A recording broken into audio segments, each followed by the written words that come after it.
You're listening to the Bored to Death Bingecast, talking TV shows and movies in easily digestible chunks. Hello again, ladies and gentlemen, and other assorted gender assignations. Welcome back to the Bored to Death Bingecast. I am Jay, being joined by Sam. And we're back to continue our binge of Season 4 of My Hero Academia. We're in the middle of the raid with superheroes. A bunch of pro heroes and the UA work study students are basically raiding the headquarters of the Shie Hassaikai to try to rescue Eri, because they've realized Eri is somehow vital to whatever Overhaul's plan is. They don't know what his plan is, but they know that Eri is part of it. And furthermore, she's a little girl who's in trouble. And so they want, and that alone demands action from a true hero. Lots of them. Yes. We've so far seen Fat Gum and what he can really do with his power when he almost one-shot KO'd Rappa and the Shield guy. Oh, I say almost because the Shield... Through the Shield, too. Yeah, because the Shield guy's Shield managed to tank most of it, but even then Rappa broke both of his arms. And it still just wants to, I want to fight, I want to keep fighting. Fight to the death! But he's somewhat honorable about it. It's like, you guys gave me a good fight, we can patch ourselves up in there. He doesn't care about Overhaul's plan, he just wants to fight. Yeah, I mean, he was bested by him, that's the only reason why I followed him. I'm bested by him 5 times. Yep. Because Overhaul has a pretty scary ability. Yeah, you have not even seen the tip of the iceberg. So you keep saying, from what we've been told, he can basically take things, disassemble them, and then reassemble them. This includes people. We saw him do it to Magna, and basically destroyed the entire top half of Magna's body. We saw him do it to Mr. Compress's arm, and according to Rappa, he did it to him, destroyed him, and then brought him back. And yeah, so that's how you would have to basically take him by surprise and take him from a distance, because you get too close, he can basically just be like, yeah, no. And we saw Red Riot get his little flashback thing, get some sense of his motivations for being a hero, his inspiration in Crimson Riot. Yep. We got something similar for Amajiki, Sun Eater. Yep. Or maybe not so much why exactly he wants to be a hero, but we saw his early days. His connection with Mirio. And that the two of them basically inspire one another. Because Mirio's, his good-heartedness and charisma inspires Sun Eater, and Sun Eater's abilities. Because Lemillion, he's got the one thing. That's all he can do. Amajiki can do so many things, combinations. Mm-hmm. It's ridiculous how much he can actually do with his ability. Mm. And when we last left the temp squad from the League of Villains, working with Hassaikai in Toga, and Twice got involved, and they have a twisted sort of friendly relationship. She sees him as like a family member. He sees her as my wife. I love what we call her waifu. Wifey, yeah. And they've basically been told by Shigaraki, yeah, you're just infiltrating them for me. This is and they pissed off Mimic, and to the point where Mimic dropped them and Eraserhead and Deku into a pit together. And I don't know if they were together. I know they just dropped them all into a pit. He dropped those two pairs into down tunnels that seem to be leading to a pit somewhere. Whether or not they're going to end up in the same pit, maybe not. But yeah, so But this next episode that we're going to start with, episode 74, is titled Lemillion. So it's clearly going to be focusing on Mirio. Oh yeah, there's gonna have some backstory, I believe, in this episode. Yeah, and the series continues to keep my interest. As I've said many times, I love the world building that they've done with this. And you're a big fan of world building. I am a huge world building fan. I like seeing that somebody puts in the thought about other things besides just what drives the plot. What drives the characters. And what drives the characters. But, they're showing other things, like there's... You have to have a license in order to do this sort of stuff. If you use your powers on another person without a license, that's against the law. That almost got Deku and Ida in a lot of trouble when they Shoto again when they used their powers against Stain. And it's like, while Stain needed to be brought down, the fact is they did it without a license, and that could have gone extremely badly for everyone involved. Not just them, but for their mentors and for the school. And the school was already under enough fire as it was. Oh yeah. And continues to be under fire about things. But they're like hero agencies that take on this sort of like. Well, I was looking at the thing of showing there is repercussion for anything. Mm-hmm. Like if you look at a stuff, let's say DC, there's like next to no actual recourse for things that the superheroes do because they're just being super. Well, every so often you'll get a plot line where there is actual consequences, but that's the exception rather than the rule. And not like here, where it's just like there are repercussions for everything that you do. Yeah. And that the powers have drawbacks. That's the big thing. The drawbacks. That's like Deku may have this incredible power, but his body is still not used to channeling that much power, and thus, if he's not careful about how he uses it, then he breaks himself to a point of no return. To the point of no return. It's like, and in Ravity's case, she can make things weightless, but if she does it too much, then she gets sick. Gets like nauseous and throws up, and similar things like that. Overhaul's quirk, we haven't yet seen exactly the full extent of it, but there's got to be a drawback to it. And you suggested last time that it's like if he doesn't reassemble things right away, then or at least when it comes to organic stuff, it's what it looked like. Then he sort of breaks out in these hives. And I'm wondering if he's like taking on whatever ailments they had. Yeah. Kind of like a monkey's paw kind of situation where he could destroy this person, but he takes on all the negative that they had about them. Like if they had a blood disease or if they had... Like, remember something happened to those villains that they had no cavities, no nothing. They're minor aches and pains. And I'm wondering if how he then has to deal with it. Does he then have to pass that on to somebody else? Maybe that's what happened to the original boss of the Hassaikai. He's in a hospital bed after all. Yeah, I'm thinking he took him down because he didn't like. He wanted a direction for the place to go. Yeah, because the leader's is his dad. He said. I'm pretty sure he said, right? Well, that could be a genuine thing, or it could just be.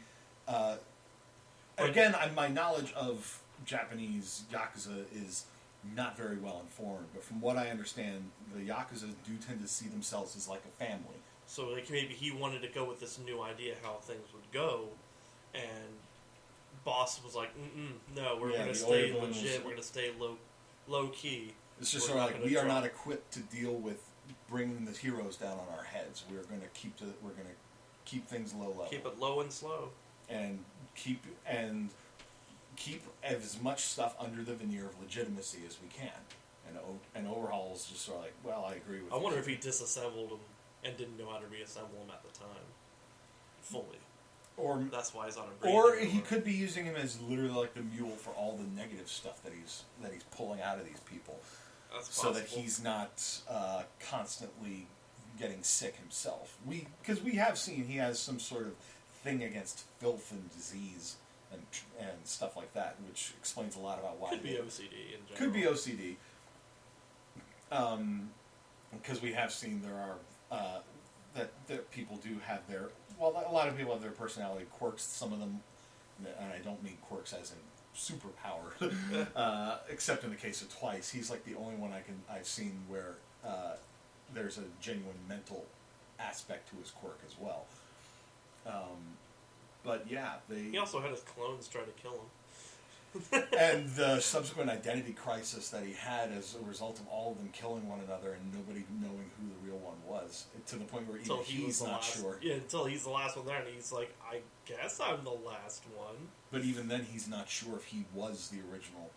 Well, that could have been from the blow he took to the head too. So.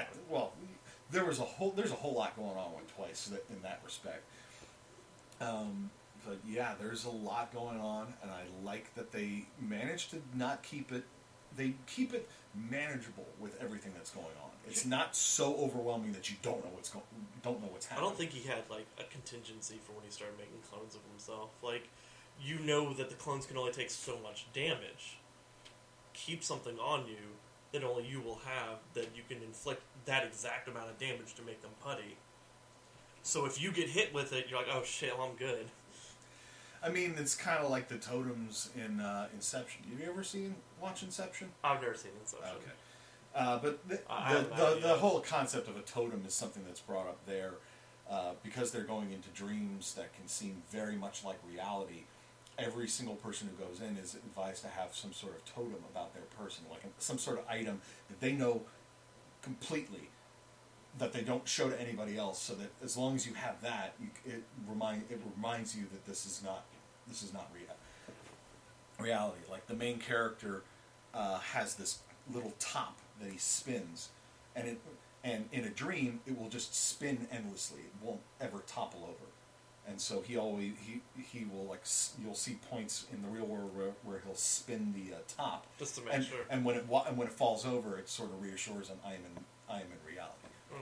We don't know what we know one other character had like a chess piece that she had hollowed out in a particular way, but we don't know what everybody else's totems are because, well, it's not important to the plot.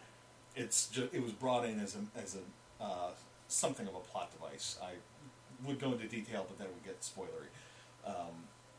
But yeah, it's like, something like that for Twice would be a good way for him to try to keep up with that thing, but maybe it's a case of he can't.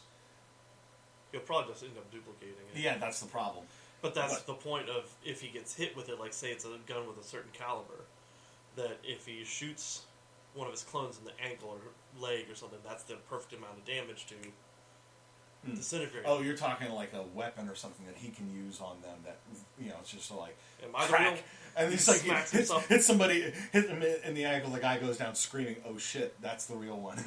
As the real gets pissed off and gets that out of but yeah, as I've been saying, I would say he's the original Twice because the amount of scarage and stuff he took from that big scar on his forehead, which again, when I first saw it, I thought it was literally, I didn't see it as a scar. I thought he just had like a fairly dense sort of bone structure there on the front of his head, and it was just it caused that sort of shape to his forehead. But then we saw the backstory, and it was like, oh, that's not like a forehead ridge kind of thing, where that's an actual scar. Oh, okay. So we're going to be jumping on into this, right? Yes, and it looks, based on the bit of the blurb here, looks like Murio's about to fight Overhaul, which is probably going to suck for him. Oh yeah. So that wraps up this intro. So we'll see you after the binge. While the binge is happening, thanks for listening to our podcast. Please give us a like and subscribe and spread the word. You can reach us on social media on Facebook or Twitter at BTD_Bingecast. The Bored to Death Clan is part of the CKCC Radio podcast family, including J Bunny's Music Hub, the Race Nerd Podcast, Real Paranormal Talk, Ranking Tracks, Motivational Moves, Girls Who Like, and The Nerd Table. Please consider supporting CKCC Radio on Patreon. And now, the binge is done, so let's get to the discussion. And we're back. Oh, jeez, Jeff. Jesus, this arc. I can see why you wanted to finish up this arc as soon as possible. Yeah. It was definitely worth it. The Overhaul versus Deku fight alone, I can see why. That one particular shot, which they showed like 3 or 4 times, at least 2 times. After that, it was just like it's like they knew how good it was, and they had to keep showing it. I gotta say, every time I see these, it doesn't matter how many times I've seen these episodes. It just, the art style gets me, the emotion always hits me. It's the acting, the voice acting. Everyone's like, "Oh, well, you gotta watch in a Japanese." I'm like, to get the emotion, it's like you don't. You if you have competent the voice actors, that's the problem. You cannot feel the emotion to stuff you're not understanding how they're portraying it in their voices. Especially if you have to divide your time between watching what's going on and reading the translation. It's like you might be able to pick up. You might be able to pick up on yourself. Yeah. I'm somebody that generally doesn't have too much of an issue having to read as well as watch like that. But I get it. Not everybody's. Well, it's not everybody's that. It's just that I don't think if it's not your native language that you get to feel the impact as much as if you were actually hearing and seeing simultaneously. Maybe so. Hearing, reading, and then putting it together. Yeah, and that's where if you can get a good dub, where you get good voice actors and a good translation, this is the whole thing. Voice acting, yes, this is excellent voice acting that they've had in this series. But we got to see the last of the Hasaikai's quote unquote 8 bullets, like Overhaul's elite. We had Nemoto, the truth speaker guy, who has a quirk that basically makes it so that he forces them to confess stuff if he asks them a question, but he can also make them confront harsh truths. Yeah, even stuff they didn't even know. So if it's something they knew but don't really... that they were lying to themselves about, he basically forces them to confront it. You had Sakaki, the drunk guy. Yeah, I noticed the pun in his name almost immediately. And then we had Corona. We already knew about him, the chronostasis guy. We just didn't know how his quirk worked. Yeah, and they explained in his case that he has hair like the hands of a clock, and if he cuts you with it, because it can stretch, because of course it can, you basically slow down. And depending on which one he cuts you with, determines how long you'll be slowed down. Yeah. But we got a little bit. We got proper explanations on Twice and Toga's quirks, because this is when we saw Nemoto use it for the first time and saw how his quirk operated.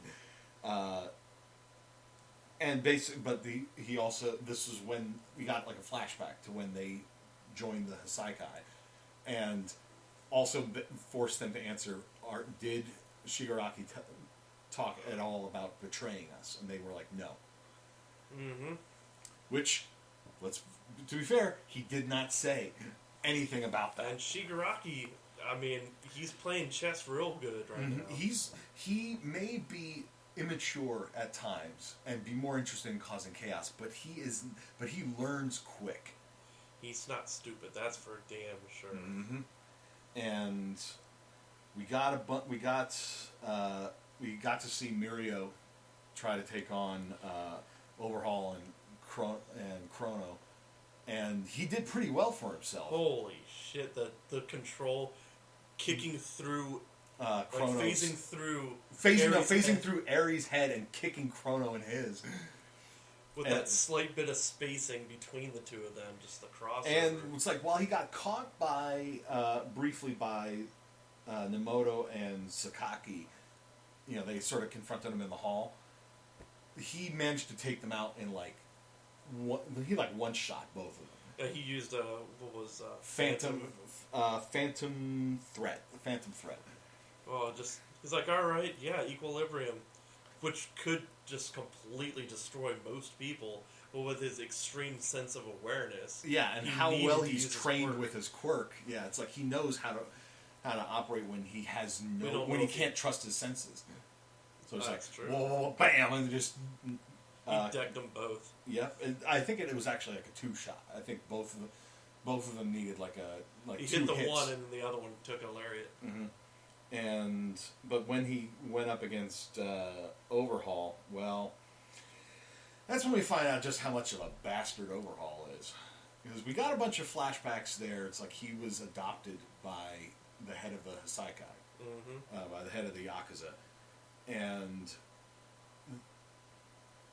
more than that, but it's like he's always been more interested in improving the reputation and the power of the Yakuza, and to repay him for that. And that's why he was advocating a lot of these changes. We found out the full extent of what their plans were with Eri later. Basically, they were going to create these anti-quirk bullets. Synthesizing it from her blood. They were going to sell that to the villains. But because Eri's quirk, because we got an explanation of that, her quirk is called Rewind. Anybody that she touches, and she doesn't have control over it also. But doesn't know how it's activated either. She doesn't know anything about how her quirk works. But basically, if she touches somebody and while it's active, they get rewound pretty much out of existence. Could potentially, it tears them apart. And they also managed to synthesize that aspect of her quirk into something that would allow, say, heroes that have had their quirks destroyed, basically take this serum to restore it. And his plan was to supply both sides and get rich. Oh, it's genius. It is a very, very smart plan. But he's unstable as hell. No, Overhaul is not unstable. He got unstable because he was basically getting touched by too many people in short order. And by touched, I mean the shit beat out of him. Yep. And we talked a bit about how he seemed to break out in hives when he used his quirk, but it was while we were watching this 5-episode arc, I came to the realization it's more probably that he has no immune system. It's not. I'm not sure whether that's a case of that's a side effect of his quirk, or if it's literally just an unfortunate thing. Just like we see plenty of people who have physical mutations, but that's not their quirk. Yeah. Like with Spinner. Well, we don't really know what Spinner's quirk is. I don't think they. Yeah, I think he's just a lizard dude. Yeah. But it's like, I'm trying to think. Well, Pinky, for instance. She has the horns and the different sort of alien-like appearance, but her quirk is actually the acid. Yep. Same with the Animouth guy. I can't remember his name in 1A. The one who talks to animals. Koji Koda. His appearance is not his quirk. His quirk allows him to talk and control animals. And control animals. Just communicate with them. He cannot control them. Okay. He just asked for their help. Right. But Mirio, when he took on Overhaul, managed to kick his ass, but then he got shot with one of the anti-quirk bullets. Because which Inamoto one woke up and got one of the darts and went to shoot it, and he only had one shot. So he's like, I've only got the one shot because they only had 6 bullets. 5. They only had 5 bullets. Because it's pretty extensive and expensive to make. So he's like, well, how can I hit him when his permeation is so... When he has such fine control over it. Yeah. And then he realized, go for his emotional weakness. Eri. He shifted the aim towards her and knew that Mirio would move to meet you. There's the worst part. He aimed it at Eri. Granted, we knew it was one of the darts. Mirio clearly didn't know it was one of the darts because he had no idea what the hell that was. He just saw gun, bullet towards Eri's head because I saw the placement. Yeah, he was going for the headshot. So the thing is, if he didn't make it in time, of course he would have made it in time because he's badass like that. But if he didn't make it in time, or he permeated through, or something, or if he'd gotten his quirk wrong, the slightest. And she took the dart. Chisake would lose his shit. Oh, yeah. She wouldn't have her quirk anymore. And then his whole plan falls apart. So the whole theory is, yeah, you were banking solely on Mario being as good as he is. Yeah. And it worked. But more to the point, we going back to Overhaul and his bastardry, the emotional abuse towards Eri. Saying everyone you touch, you end up, you are a cursed human. Everyone you touch, you kill them, and this and that. And I have to keep cleaning up your messes and stuff like that. It's like, I have to hurt people because, or it's like, as soon as he started emotionally manipulating her like that, I was like, I cannot wait to see you get smashed. He sure as shit did. Oh, yeah. Because right at the end of all that, when Mirio went down with his quirk eradicated. He was still fighting. Yeah, he was still fighting, but there was only so much he could do, even with all of his training. Overhaul, especially overhauled Overhaul. The entire room. It was like manipulating the entire room to just fill it with spikes. And then Deku showed up.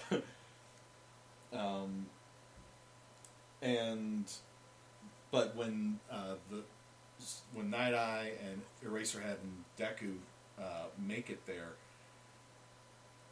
they end up getting separated thanks to Overhaul, and Kurono used his quirk to he tried to use it on both Eraser and Deku. But Deku was just a little bit too fast for him. But he caught Eraser and got taken away to the VIP room or something because, Overhaul's very interested in quirk erasing powers, and so they were planning to make use of Eraserhead in some way. Yeah, I wonder if they were just going to hold him captive and then start doing experiments on him too. I wouldn't have been surprised to find isolate, but like he said, the way his quirk works, it wouldn't be of any use to them. Unless they could find a way to synthesize something about it. Because with the way Ares works, it makes sense that how they it's physical contact in some way. So yeah, like his is visual. Well, if they could find some way to synthesize it or replicate its capabilities in some sort of technological thing, like a ray gun that temporarily suppresses a quirk or something. Something like that. Just like a little beam, you turn it on somebody and their quirk gets. But it didn't look like he was actually going to do anything more than when he was just. I think he was waiting for Overhaul to finish up because he pulled out a knife like he was just going to stab him in the spine. I think it was because at that point he was like, I think we've lost, so just fuck you. I'm just going to kill the final guy. FU when he got his arm stabbed through by Swordfish. Yep. By Sun Eater, which is a great callback. It was like that was Chekhov's gun being fired right there because we saw Mirio hand him the little pouch. I thought that was Fat Gum. Handed him that before they went in. Either way, it was a bit of foreshadowing. It's like we knew it was going to get used. You don't take the time to show something like that without it meaning something. And Night Eyes went, tried to fight Overhaul, and doing like small blinks, like so 1 second at a time. The whole movie because we found out one of the drawbacks of his quirk is what he sees is basically becomes set in stone, and it plays like a movie. So he didn't have the time to play it like a movie. He had to do moment to moment, but that explains why he was so terrified when he used the far-seeing thing on All Might and saw what was going to happen to him. That's why he was just like freaking out. It was like, you need to retire like immediately. We need to find a successor right now because if you continue your hero work, you're going to die a gruesome death. And unfortunately for Night Eyes, his quirk started failing him in the middle of that fight. Oh, it's not that it failed him, it's just that he wasn't fast enough, maybe. I think the thing is, he saw himself dying. and yeah, He's that's a good point. It could possibly have been something like that, but he got seriously hurt as a result of that, and then suddenly dragons, because Ryukyu came crashing through the ceiling with the giant Bane guy, who we finally figured out what was going on with him, that he basically has like a power absorption or an energy absorption. Vitality absorption quirk, and he'd taken some of the power enhancing thing. So normally you'd have to touch someone to absorb their vitality. But now he was able to do it long distance. Yep. And he basically used it on all the cops and Uraraka and Froppy. And tried to use it on Nijiri. On Nijiri, but she was too far away, I think. Yeah, she was flying. Because she was flying around, and Ryukyu was just too big, I think, for it to work. Or no, she was in human form, but then as soon as he went on the attack, she blocked him, and then like the drug sort of wore off, so it wasn't. He might have like a lesser usable, like a crappier version of it. Yeah, because. Well, and it might also be down to like how diluted it gets because he's a big guy ordinarily, so the power enhancing thing that we saw Mimic used on a small body like his, more concentrated so it lasts longer. Whereas in his case, if he jabbed himself with the same thing, he's big. It would have had less. I wonder if time. Mimic, that isn't his body, because we see his body. Mm-hmm. Because that little thing that Mimic, I think he's just taking over a doll. But the doll jabbed itself with the drug, and then he turned into his more human-looking form. I don't know. I need to.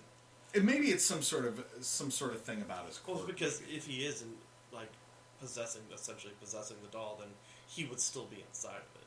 That's a good point, actually.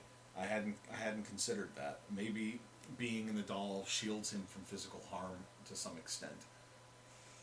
But regardless, as part of the whole fight, eventually gets smashed through the ground and into the arena where the fight was taking place with Overhaul. Well, remember who told him they were down there? Oh, that's right. I forgot because Uraraka was so weak she could barely move until she saw Deku, or whom she thought was Deku, because we both knew his. That was totally Deku. He's quick. No, except his costume was intact. Yeah, just quick change. But, with the explanation of how Toga's powers work, she was like, we've got to go beyond plus ultra, and so she got that like second wind to keep fighting. And as they took down the big guy, like Ryukyu and pinned down the big dude. Aravity touched the big guy to make him float. Then Froppy wrapped him up in her tongue and pulled him over like a giant ass balloon, and just sort of slammed him down. But I liked Toga's. The jury shot him all through. Yeah, I liked Toga's response to the whole Go Beyond plus Ultra. She was like, I prefer Go Confusion plus Chaos. Put that on a shirt. Yeah, I'm sure somebody probably has. But then we saw some more of how Overhaul's quirk is ridiculously OP. Disassemble, reassemble, and this includes absorbing other people. We saw him use it to absorb Nemoto's body. He healed him and then absorbed him, and healed himself too. And we've seen him, when his arm was broken. He just disassembled his whole arm and then reassembled it back again. Mm-hmm. But when he absorbed Nemoto, he basically gave himself 4 arms, and they were covered in stone. Also, that's what it looked like. It looked like if it was stone, it was probably from the surrounding area. Yeah, almost certainly. Well, he also pretty much proclaimed that his sacrifice is for the greater cause. So he took his life. He killed him essentially. Yeah, and that made it even more hard to beat him, because it's just sort of how do you beat a guy that if he gets injured just has to touch himself and reassemble? Well, and he can also touch every surface and reassemble it how he wishes. Almost instantly, too. He's extremely fast. We saw that, and Deku, kept fighting, and then Eri basically leapt to try to save Lemillion's cape, and her quirk activated, and splitting Overhaul. And away from Nemoto's body, and then basically shit got real because when it was explained how her quirk works, and because she was clinging onto Deku, and Deku unleashed a kick, and it suddenly he's like, I gotta massive shockwave. We gotta get to the surface, and the shockwave of him kicking off the floor. He kicked off one of the things that one of the spikes. That's right. Overhaul was, and the shockwave knocked Overhaul. Well, sent him flying, and it sent Deku and Eri sailing into the air. Hundreds of feet into the air, and well above the buildings. He was like, what? That was like I went 100%, but my legs aren't broken. Yeah, they're not flapping in the wind like the first time. And then when the quirk got explained, he was like, okay, so this is basically just recharging me. And, but because he's like, I just have to keep attacking as fast as I can. This is when Overhaul took over the big dude. Oh yeah, Overhaul absorbed the Bane guy and went full one-winged angel with it. Gee, it was just gigantic. It was like something out of Akira. Each time you think you beat the guy, it's like, oh dude, he's super powerful. It's like, no, I'm gonna absorb my underling. All right, now I'm back to 100%. Oh, you destroyed that super big arm I just made. Guess what? It's back. Oh man, you beat me past this point. I'm disassembled from him. All right, now I'm gonna take a bigger man. Yeah, and Deku basically used Lemillion's cape to tie Eri to his back, piggyback style. And asked if he could borrow her quirk. And she basically was just sort of clinging on, okay. She never said it, but she was basically like, yes, okay. And yeah, Deku was going flash stepping all over the place. He was 100%, and it was amazing. Infinite 100%. It's like the super boss battle where it's you've got infinite cooldown on your on all of your abilities. And first, when I first watched it, I was like, how the hell is he flying through the? Oh yeah, propulsion of. He could just be flicking his damn fingers and flying. Yep, and thanks to the rewind quirk. Yeah, his body was getting wrecked, but it was getting rewound almost immediately. I guess he gets fixed as soon as it's broken. Mm-hmm. And he finally knocked Overhaul out in midair, then grabbed him and slammed him into the ground in a less populated area too, near the hole where they he suplexed his ass or just snap. Slam. It was more like a body slam. Yeah. Took his arm over his shoulder and slammed his ass. And Overhaul still managed to keep. He was kind of unconscious, but he kept reaching for Eri, and thankfully her quirk was going out of fucking control. And by touching her, it basically rewound him, split Bane off of him, and then Ochako just went in, gunhead martial arts, and pinned his arms. And they were able to secure him. Yay! And then they had to peel. They couldn't get Eri off of him until they got Eraserhead up there, and they basically just lifted his head. And he was like, you noticed the subtlety to it too. Eraserhead couldn't move his own head because of the slow. He moved his finger a little bit. Just sort of I'm awake, and so Froppy just lifted his head. They pretty much signaled to her, and she's like, "I gotcha." And and they were able to separate him. But it seemed like she immediately got a fever because her quirk was you put a cork on it. Yeah, and now it's suddenly been unleashed, and now she's just in constant looks like she's sick. Yeah, well, they said she had a fever.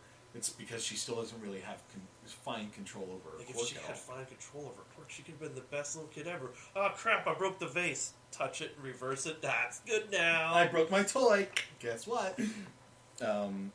Overhaul And then we ought got to be and then we back. got all the aftermath stuff. The thing about Overhaul, if you had control over his quirk as a kid, it's like, I like your toy. It's now my toy. Now it's combined with my toy. Haha, double toy. It's like those combining like Transformers or whatever back in the day. But then we got the aftermath of the whole fight. You know, everybody's going. You know, all the heroes and everything going to the hospital. The Shie Hassaikai getting arrested.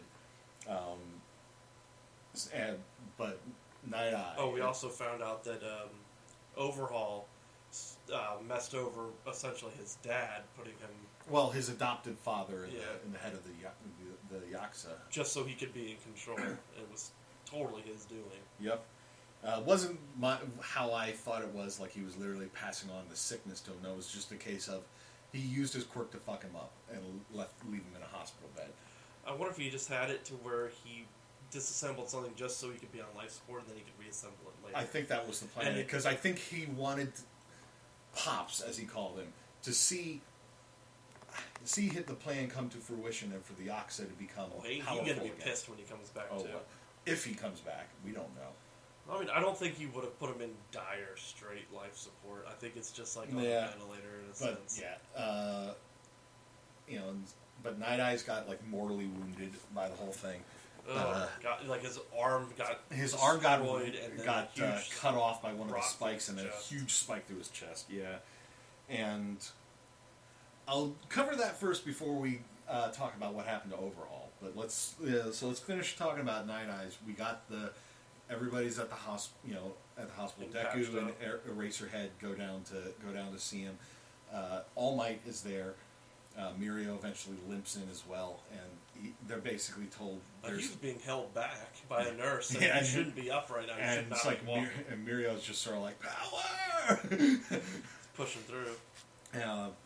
but you know they were told that even recovered girl, you know, it's like he's too far gone. I can't save him because with a hole that big, there's only so much her quirk can do. And if he doesn't have, remember how she said her quirk works. If you don't have enough Energy, it's like he lost so much blood. And he was pretty much dead.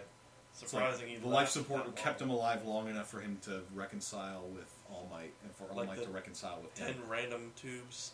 Yeah. Who knows what in the hell they're keeping going.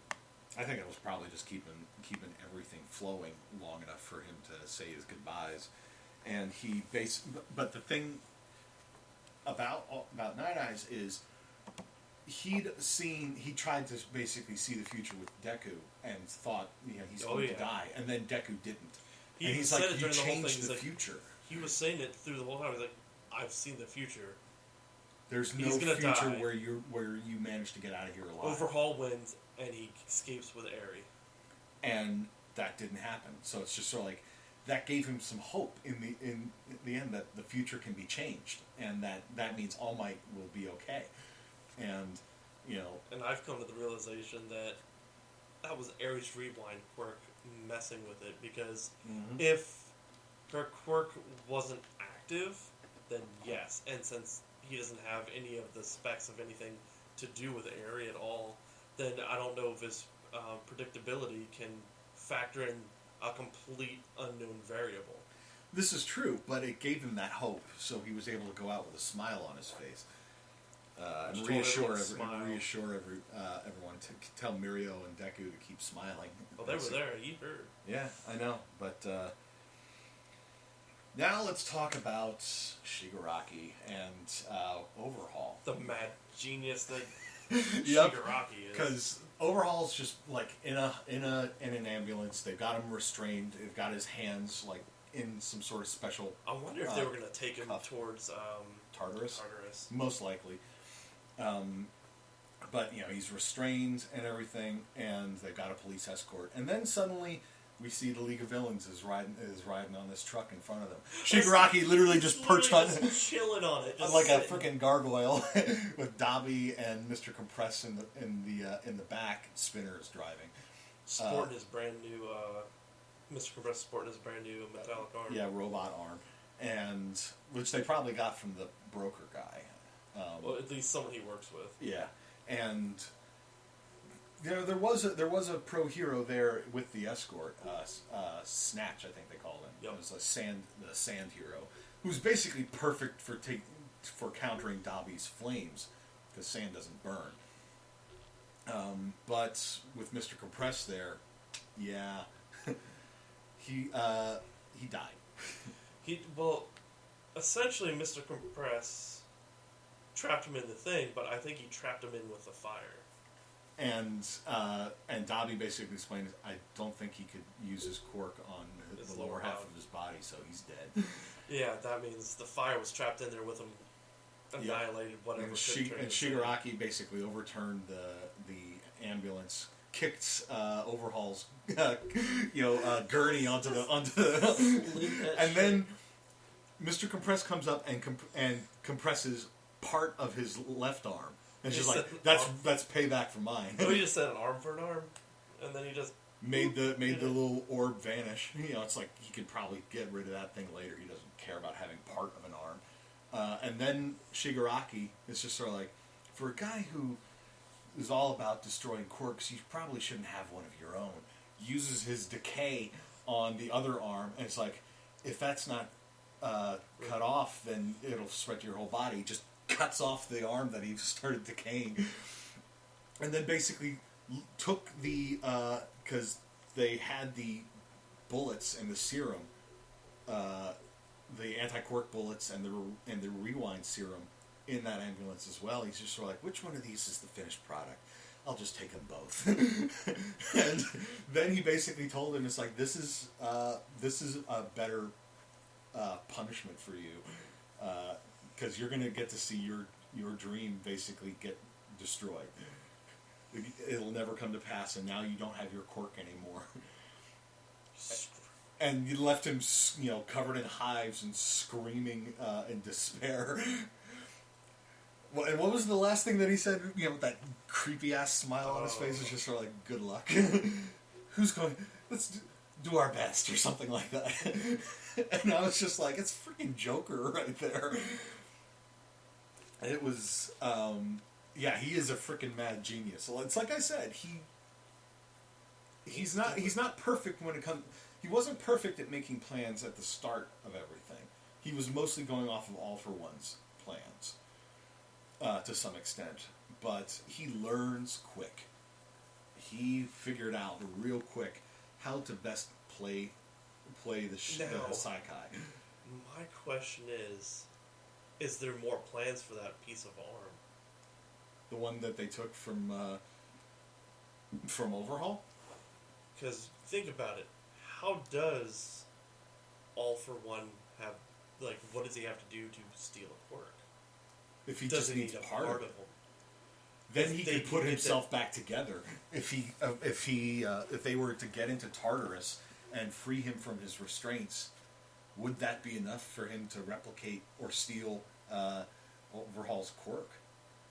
And then suddenly he's got the ability to disassemble and reassemble himself. He could restore himself back to full health. He could destroy the world in an instant. I mean, he could destroy the world in an instant anyway. No, the power of the power enhancement quirks he has. This is true. We don't know exactly. But then we got we saw what Gran Torino was up to with the detective guy whose name I can never remember. Suikachi or something like that. Kochi? The detective, the police guy. He's not on enough episodes for me to remember. Yeah. But they were tracking Kurogiri, who'd been seen up in the mountains. And they're like, if we can take him out, that's a major linchpin of the League of Villains gone. Because the ability to his move around. Teleportation warp gate ability is very, very powerful. And Gran Torino managed to take him down because he's just fast enough that he was able to knock Kurogiri down without giving him enough time to warp away. And that's when Kurogiri is like, I actually came here in search of someone else, one of All for One's subordinates. And that's when we were introduced to Gigantomachia. Yeah, well, reintroduced. Yes, because I'm pretty sure that probably was the... Well, that was him. It was That's him? definitely You looked him. it up? I didn't look it up, but I remember the fangs and how it looked on his face. Yeah, and how tall from it was. Red Riot's flashback episode. Yes. Which Um, I swore I might have mentioned in a previous episode of Bingecasts that I thought he might have been in the movie, but I must have been remembering this episode instead. Okay.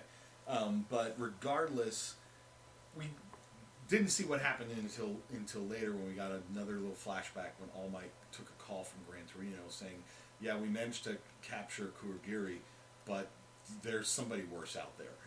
Yeah. They basically call him a walking disaster. Because you saw And what he we did saw at that the mountainside. aftermath of the fight on the side of that mountain, which was gone. Thank God Gran Torino's quick. So there's your next threat on the horizon. Threat of the horizon. There's a threat on the horizon. There's no horizon. There's a threat that was standing where that horizon used to be. Yeah. But this was a lot more of aftermath stuff. Which, I mean, I kind of wanted to see what would happen, but in all honesty, keeping that a mystery of what he can do sets it up better for later. Yeah, exactly. And with him out there, wouldn't he be able to get into Tartarus? Like, who the fuck's gonna stop him? I guess, like, every hero ever. it's Doomsday, basically, going to bust out Lex Luthor with superpowers, in a sense. But all the powers. we saw that Mirio, who still doesn't have his quirk. You know, he's in good spirits. You know, when Deku went to go see him. Had his ass in the air doing bicycles. Yeah, he was like doing like yoga that was stretches a or something. exercise. Whatever.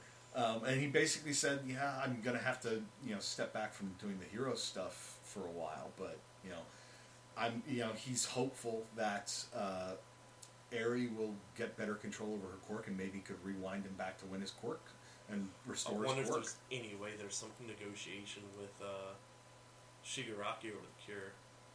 There's that too. Well, they don't. He has the blue case. But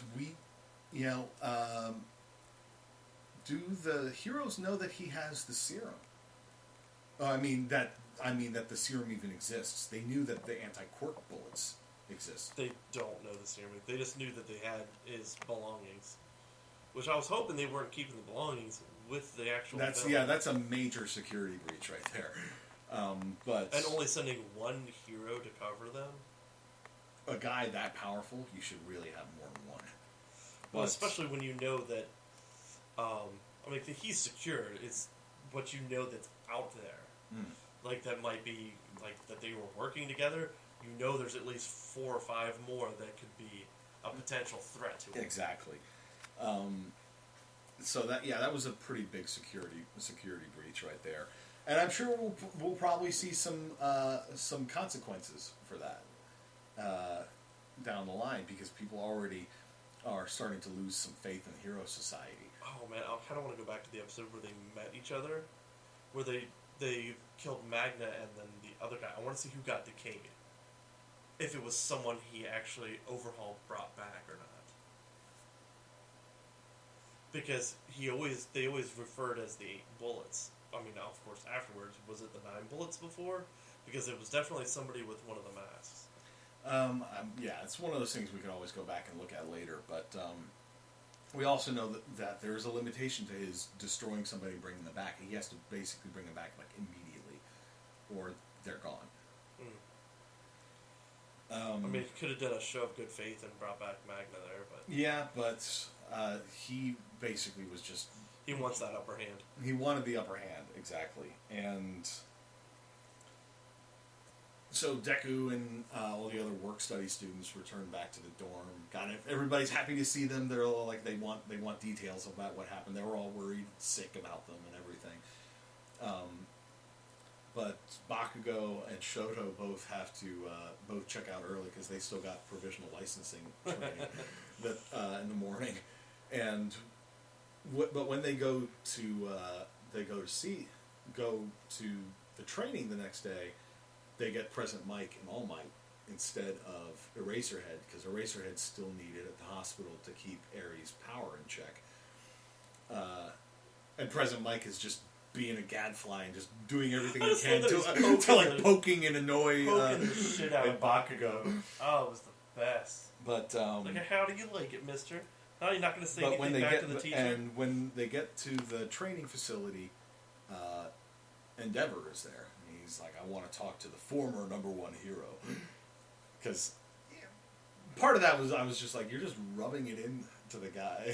You know, that's like your ego needs to be kept in check. Well, he also is still pissed off that he's not getting first. That he's getting #1 by default He rather wanted than it. earning it. Yeah, but the problem is it's a popularity contest, mister. And you don't have good people skills. Later, in some later episodes, he's trying. Yeah, he tries. Later episodes, he tries. Um, he legit tries. But we also, we found out that Whirlwind and Kami were both there for the training as well, and Meatball had been basically allowed to come in to observe Because he failed the first exam. The other two actually passed. Oh. Did Kami fail the first one? I thought it was basically explained Meatball had passed. He was allowed to observe. He didn't pass the ball exam. Remember? Oh, that's right. So, but he specifically said that he was there to observe. So I don't know. Yeah, he was allowed to observe. But you know, and as soon as I saw Kami, I was like, "Is this the real Kami?" Or is this, and then she went full Valley Girl. She went full Valley Girl. She's all. I'm like, okay, that's not Toga. Toga's not really always that good at. She's Yandere, not Valley. Yeah. And Marrow and Gang Orko were both there to what? Is it Yandere or Tsundere?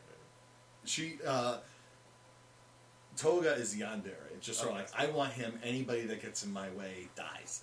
Tsundere is just sort of like hot and cold. It's like they come across as being sort of like very standoffish at times, but then there's like a softer side to them. Oh. As I understand it, I could be getting that entirely wrong. But it was a good. Those last two episodes were a good wind down from the high octane previous 3 episodes. And then we got the preview of what their exam's going to be now. Yep, with kindergarten. Those are kindergartners with superpowers. It's like win those kids' hearts is basically what they've got to do. Yep. And that's going to be tough for Bakugo because he doesn't have good people skills. They have to work as a team again with the kids. Yep. Oh, is that how it works? Okay. All 4 of them. So he has to get Whirlwind has to get over his feelings with Shoto and Endeavor, Bakugo, or at least with Shoto. Has to work with people. I mean, it's and Kami's there. and Kami's like, I'm also here. Pretty much. But yeah, I'm still enjoying this. We got like 3 more binges for this season with to wrap up the season, and then the 2 OVAs. And if we can find a good dub for the second movie, I'm sure we'll do that as well. Well, I have the second movie. I just need it. It just needs to come in the mail again because I don't know where the first one is, and I ordered one when we were watching the last one because they re-released it in Steelbook. And you love collecting Steelbook.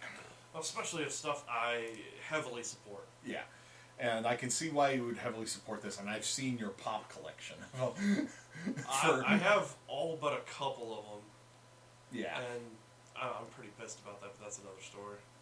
But yeah, so still enjoying the series, still highly recommend it to anybody that likes anime and likes superheroes.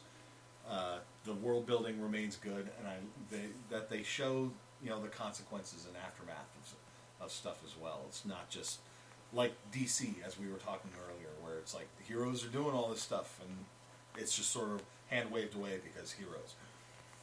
But we've also got to think of like other shows. You don't have that emotional ties. You don't have the boundaries and stuff like. Take Dragon Ball for example. Yeah.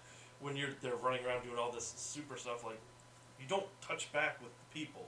You don't touch back with what's going on over there. Did they rebuild? Are they going to rebuild? How? It doesn't matter. I mean. Whereas in this world, because so many people have quirks, there are people who have quirks that may not be good for hero work, but they're good for building stuff really quickly. Like, think of Cementos. Cementos alone, exactly.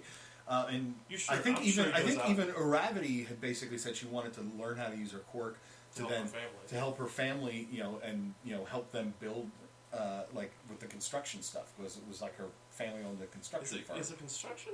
I thought it was a construction firm. Like she could use her quirk to help lift stuff. For some reason, I thought farmers or something. No, I'm pretty sure it was construction. But yeah, so the show is very, very good. I can see why people love it so much. But yeah, and especially you. Yes. That I think wraps it up for this episode. So for Sam, I am Jay, and we'll see you next time. Thanks for listening to the Bored to Death Bingecast. Be sure to check out our library of past podcasts via CKCC Radio or via our YouTube channel, and give us a like and subscribe. We'll see you after our next binge.